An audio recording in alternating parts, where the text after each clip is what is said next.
Hello friends. सबसे पहले भूख लगी में आप सबका स्वागत है। और आज हमारे घर से आई है सत्तू के लड्डू की डिमांड, क्योंकि मेरे छोटे बेटे को बहुत पसंद है। तो चलिए हम बनाते हैं सत्तू के लड्डू। सॉरी फ्रेंड्स, आज हम सत्तू के लड्डू नहीं बना सकते क्योंकि हमारे घर में घी खत्म हो चुका है। तो घी भी बना दो। अच्छा चलिए पहले हम घी बनाते हैं, फिर उसी घी से हम लड्डू बनाएंगे।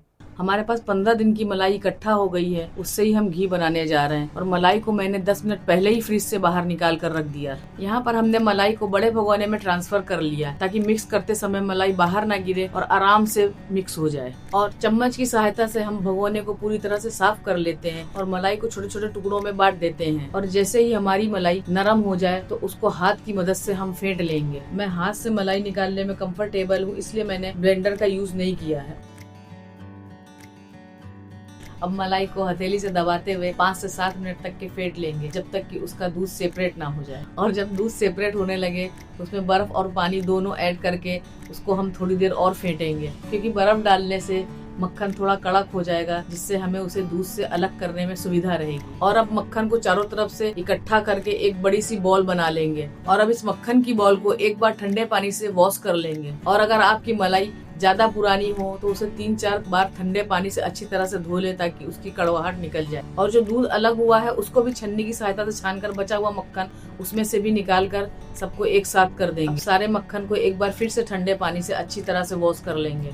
अब मक्खन को कढ़ाई में रखकर गैस के ऊपर चढ़ा देते हैं। जब मक्खन पिघलने लगे तो उसको हम कंटिन्यूअसली स्टर करते रहेंगे, क्योंकि स्टर करने से हमारा जो मक्खन है वो कढ़ाई के बॉटम में चिपकेगा नहीं।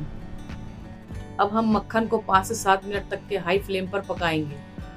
और अब 5 मिनट पकाने के बाद देखिए हमारा घी सेपरेट होने लगा है। घी का कलर पूरी तरह से चेंज हो जाए तो हम गैस की फ्लेम ऑफ कर देंगे और कढ़ाई को ठंडा होने के लिए रख देंगे। और ठंडा होने के बाद घी को एक मलमल के कपड़े से छान लेंगे। अब घी वाली कढ़ाई को ही गैस पे चढ़ाकर उसमें 250 ग्राम सत्तू ऐड कर लेंगे।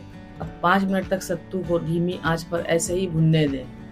5 मिनट सत्तू को भूनने के बाद अब हम उसमें 150 ग्राम घी ऐड करेंगे। यहाँ पर हम घी को ज़रूरत के हिसाब से सत्तू में डालते जाएंगे। घी डालने के बाद हम सत्तू को घी के साथ 5 मिनट और भून लेंगे। यहाँ पर हम सत्तू को ज़्यादा नहीं भूनेंगे, क्योंकि सत्तू ऑलरेडी भुना हुआ ही होता है। यहाँ सत्तू में घी ऐड करने के बाद हमको उतना घी इनफ लगा तो हमने 2 टेबल स्पून घी बचा लिया है। आगे जरूरत पड़ी तो हम ऐड कर देंगे उसके अंदर। अब कढ़ाई को गैस पर से उतार कर पूरी तरह से ठंडा होने के लिए रख देंगे। जब सत्तू पूरी तरह से ठंडा हो जाए तो हम उसमें ऐड करेंगे पिसी हुई चीनी। यहाँ पर हमने 100 ग्राम चीनी ली है। आप मीठा कम खाते हैं कि ज्यादा खाते हैं, आप अपने टेस्ट के हिसाब से चीनी को मिला दीजिएगा सत्तू के अंदर। अब चम्मच को साइड पर रखकर हम चीनी और सत्तू को एक साथ अच्छी तरह से मिक्स कर लेंगे। हाथ से चीनी और सत्तू को अच्छी तरह से मिलाने के बाद अब हम लड्डू बनाने की तैयारी यहाँ पर हमारे पास 250 ग्राम सत्तू में से 15 से 16 लड्डू बने। लड्डू बन के रेडी है तो हम जल्दी जल्दी अपने घर के मेंबर्स को मुंह मीठा कराते हैं, क्योंकि सब लोग बड़ी बेसब्री से लड्डू बनने की राह देख रहे हैं। तो लीजिए दोस्तों, तैयार है सत्तू के लड्डू।